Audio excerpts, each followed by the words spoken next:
Hi, Michael from Doing Life Together. Hope you are well. So good to be spending this time with you again.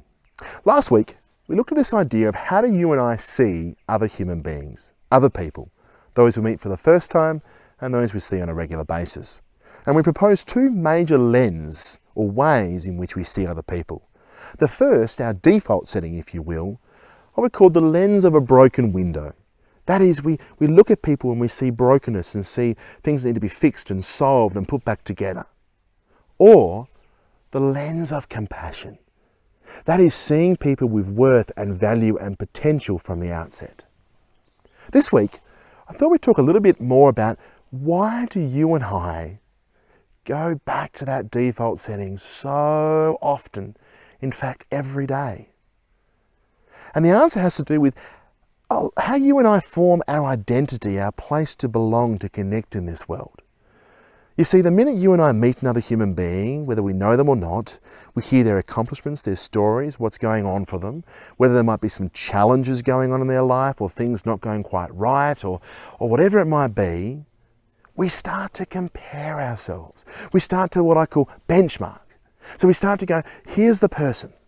Am I greater than that person? Am I less than that person? Where do I fit on this continuum? Where do they fit? Some examples, if you will. As a parent, you might go, oh, I'm clearly greater than that parent because my child would never get away with that. My child would never do that out in public. We're clearly greater than them. As an educator, you might observe another class and go, oh, things are a bit pear-shaped here. I'm definitely greater than that other educator. I've got things in control in my classroom. My kids would never do that. Or it might be the reverse as an educator. You might see another classroom and go, I'm not up to scratch. I'm not up to that speed. And you start to feel like I'm less than that educator. Happens in teams as well. Teams can go either way. They start to go, well, I'm a team member and I've managed to succeed in this way or achieve this, and the other team members are still catching up. So I'm clearly a little bit greater than them. Other team members might go, well, I can't perform as well as Freddie can, so I'm struggling. I must be less than. Whole communities do this too. They compare themselves to communities down the road or another part of the world. Am I greater than, less than? Where do we fit in this continuum? And while this does give us some level of acceptance or credibility, it eats away at us as well. You see, really this is quite a destructive pattern of thought or framework. It hurts our families, it hurts ourselves, it hurts our communities, our peers, our colleagues. It's destructive. Because what you're doing is you're pitting yourself in competition against all of your peers and fellow human beings every day. But what if there was a different way? What if there was a different invitation? What if there was a different way to think about such things? What if you and I chose to bow in humility towards our other human beings, our fellow man, if you will?